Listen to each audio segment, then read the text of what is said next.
পুকুর থেকে 59 বছর বয়সী এক মহিলার মৃতদেহ উদ্ধারকে ঘিরে চাঞ্চল্য।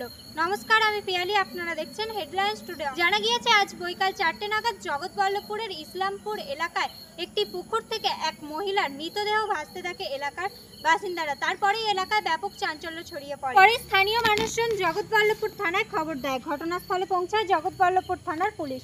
ওই দেহটি পুকুর থেকে উদ্ধার করেন।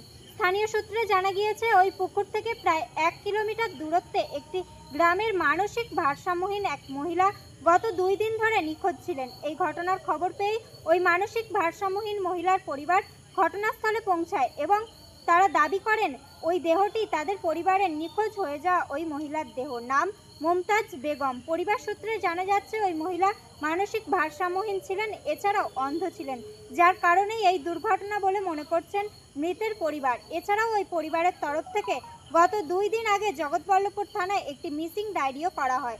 ইতিমধ্যেই ওই দেহটি উদ্ধার করে ময়নাতদন্তের জন্য পাঠায় জগৎবল্লভপুর থানার পুলিশ। কি বলছেন মৃতের পরিবার, সরাসরি দেখে নেব হেডলাইন্স টুডের পর্দায়। মারা গেল রাত্রে খেয়ে দিয়ে ঘুমিয়েছিল।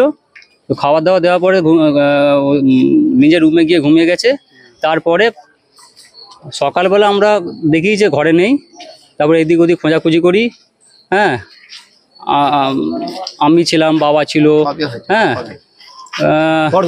পরশু দিনে যে সময় হয়েছে আমার এনার ভাই ছিল। হ্যাঁ, মিসমাইল ছিল। হ্যাঁ, অন্ধ ছিল। হ্যাঁ, মিসিং ডায়েরি করেছি আমরা। তারপরে খুঁজে পাননি? তারপরে খুঁজে পাইনি। আজ কোথায় পেলেন? আজকে একটা পাশের পাড়াতে একটা বাড়ির পিছন দিকে পড়েছিল।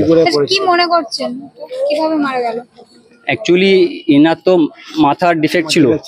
তো মাথার ডিফেক্ট ছিল, এমনি চোখে কম দেখতো, অন্ধ, একদম অন্ধ বললেই চলে, হালকা দেখতে পেতো। আর তার উপরে মাথার ডিফেক্ট ছিল। মানে এটা আত্মহত্যা না কি মনে করছেন? না না না, আত্মহত্যা নয়। অ্যাকচুয়ালি ও রাস্তা ঠিক করতে পারেনি, সম্ভবত পুকুরে গিয়ে পড়ে গেছে। বডিটা এখন কোথায় আছে? বডি তো এখানে পোস্টমর্টমের জন্য নিয়ে এসেছে। পুলিশ গেছিল? হ্যাঁ, পুলিশ গেছিল। ঠিক আছে, আপনার নাম? সরফরাজ খান। যে মারা গেছে তার নাম? মমতাজ বেগম। কত বয়স ওনার? 59। বাড়ি কোথায়? বাড়ি ইসলামপুর। পাশেই হয়েছে?